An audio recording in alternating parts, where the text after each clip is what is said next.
Hi అండి. Welcome to Vantakatha. ఈరోజు వంటకథలో నేను ఎగ్ బిర్యానీ అయితే చేశాను. చాలా టేస్టీగా వచ్చింది, సూపర్గా ఉంది. దీన్ని ఒక్కసారి చేసుకున్నారంటే సూపర్గా ఉంటుంది. దీనికి ఏం చేయాలి అనేది చెప్తాను. ఒక ప్యాన్ పెట్టుకొని ముందుగా ఒక 3 to 4 స్పూన్స్ వరకు ఆయిల్ పోసుకుంటున్నాను.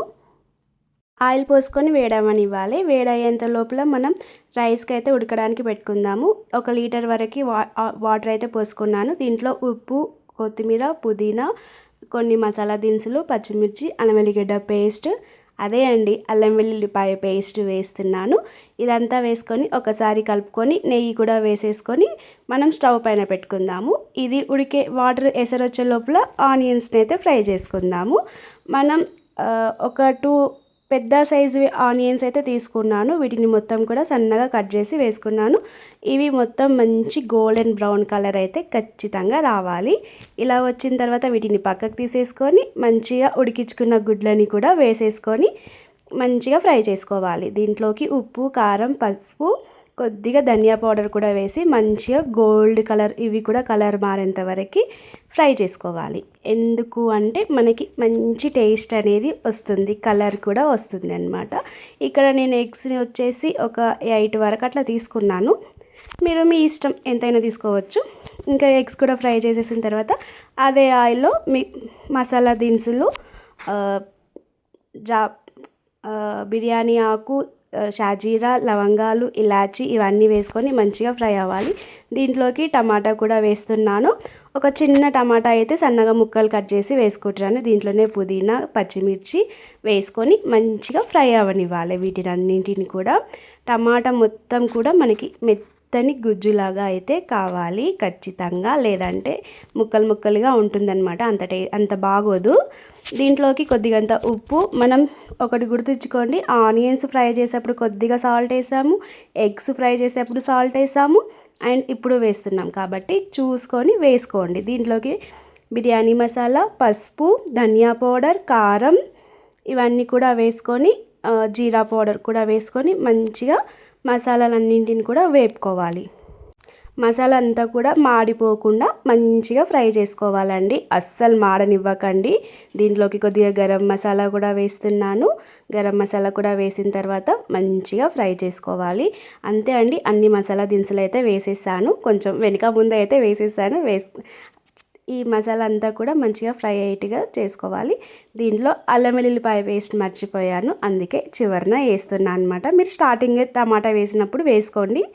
ఈ అల్లం వెల్లుల్లిపాయ పేస్ట్ కూడా మంచి పచ్చి వాసన పోయి మంచిగా అరోమా వచ్చేంత వరకు ఫ్రై చేసుకుంటూ ఉండాలి. మంచిగా ఫ్రై అయిన తర్వాత దీంట్లోకి నేను ఈ మసాలా అంతా ఫ్రై అయ్యే వరకు ఒక చిన్న రిక్వెస్ట్ అండి, ప్లీజ్ నా ఛానల్ని సబ్స్క్రైబ్ చేసుకోండి.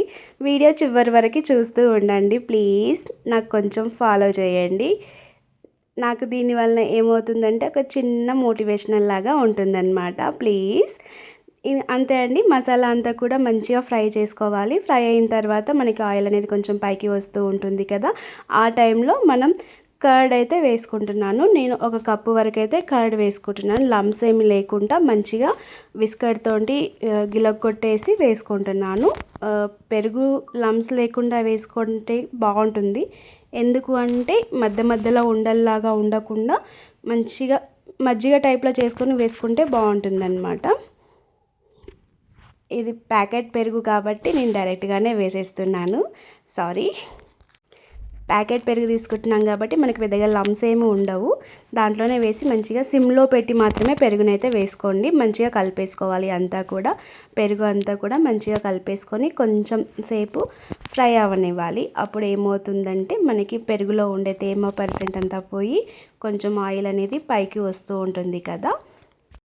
చూస్తున్నారు కదా, మనకి పెరుగు అంతా కూడా మంచిగా ఫ్రై అవుతూ ఆయిల్ కొంచెం రిలీజ్ అవ్వడం స్టార్ట్ అయింది కదా. ఇక్కడ నేను కొన్ని బ్రౌన్ ఆనియన్స్ అయితే వేస్తున్నాను. కొన్ని వేసుకొని కొన్ని ఉంచుకున్నాను పక్కకి. మనం బిర్యానీలో పూర్తయ్యాక వేస్తాం కదా పైన డెకరేషన్ అయిట్గా, అందుకనేసి కొన్ని ఉంచుకున్నాను. కొన్ని ఏమో ఇక్కడ కర్రీలో వేసుకుంటున్నాను అనమాట, గ్రేవీలో. ఈ గ్రేవీలో వేసుకొని కొంచెం ఆనియన్ కూడా కొంచెం లైట్గా మెత్తబడితే సరిపోతుంది.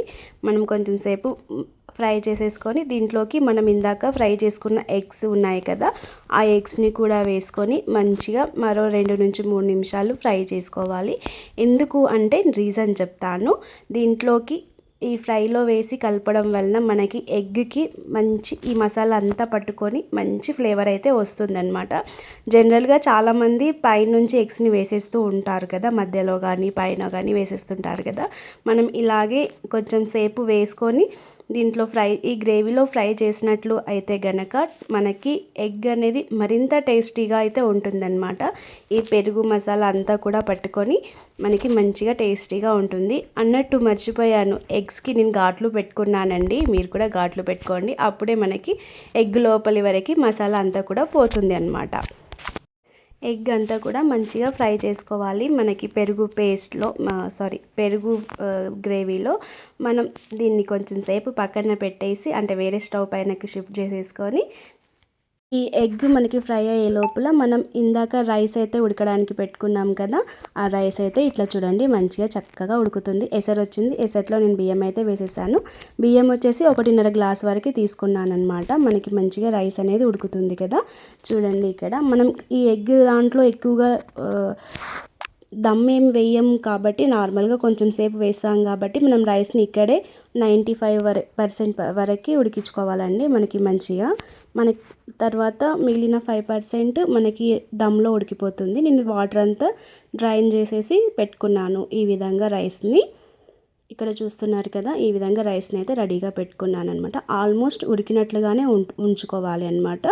మనం ఇంకా నేను కూడా దీంట్లోకి రైస్ని అయితే షిఫ్ట్ చేసుకోవాలి. ఎగ్స్ వేసుకున్న తర్వాత నేను ఎగ్స్ని అడుక్కే వేసేస్తున్నానండి, పైనకి ఏం తీసుకోవట్లేదు, అడుక్కే ఉంచుతున్నాను. దానివల్ల మనకి మంచి ఎగ్ అనేది మంచి కలర్ వస్తుంది అండ్ టేస్ట్ కూడా బాగుంటుంది. రైస్ అంతా కూడా వేసేసుకొని నేను ఇది 2 లేయర్ లాగా అట్లా ఏం వేయట్లేదండి, డైరెక్ట్గా మొత్తం రైస్ వేసేస్తున్నాను. దీంట్లోకి కొద్దిగా ఫుడ్ కలర్ వేస్తున్నాను.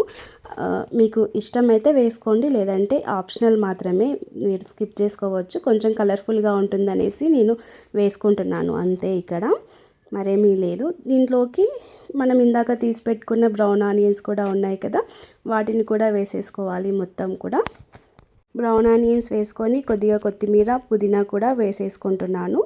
కొద్దిగంతా మనకి మంచిగా కలర్ఫుల్గా ఉంటుందన్నమాట. మనకి బిర్యానీ కలర్ఫుల్గా ఉంటుంది కదా, కళ్ళకి మంచిగా కనిపిస్తుంది దాని టేస్ట్ కన్నా. అందుకనేసి ఫుడ్ కలరు, బ్రౌన్ ఆనియన్స్, కొత్తిమీర అవన్నీ వేస్తున్నాను అనమాట. ఫుడ్ కలర్ వచ్చేసి ఆప్షనల్, మీ ఇష్టం వేసుకుంటే వేసుకోండి, లేదంటే లేదు. కొన్ని గంజి వార్చిన నీళ్ళు ఉంటున్నాయి కదా, వీటిని కొంచెం వేసుకుంటున్నాను అనమాట. ఒక 1/2 గ్లాస్ వరకు వేసుకుంటున్నాను. దీనివల్ల ఏంటంటే మనకి రైస్ మంచిగా వస్తుందన్నమాట. మనకి మరీ పలుకులుగా కాకుండా మంచిగా ఉంటుందన్నమాట. అంటే ఒక స్మూతీ టెక్స్చర్ లాగా ఉంటుంది రైస్ అనేది మనకి. అంతే అండి, దీనిపైన మూత పెట్టేసి రోల్ పెట్టేసినామంటే సరిపోతుంది. రోల్ అనేది బరువు కోసం పెట్టాను అంతే. ఇంకా ఒక 10-20 మినిట్స్ తర్వాత చూస్తే పూర్తిగా దమ్ అయిపోయి ఉంటుంది. చూసారా, రైస్ అంతా కూడా ఎంత మంచిగా పైకి ఇట్లా పుల్లల్లాగా లేచింది, అట్లా అనమాట. మంచిగా అవుతుంది టేస్ట్. అంతే అండి, బిర్యానీ రెసిపీ అయితే మీకు నచ్చితే సబ్స్క్రైబ్ చేసుకోండి ప్లీజ్. చూడండి, నేను చెప్పాను కదా ఎగ్ మంచి కలర్లో వస్తుంది అడుగున ఉంటే అనేసి.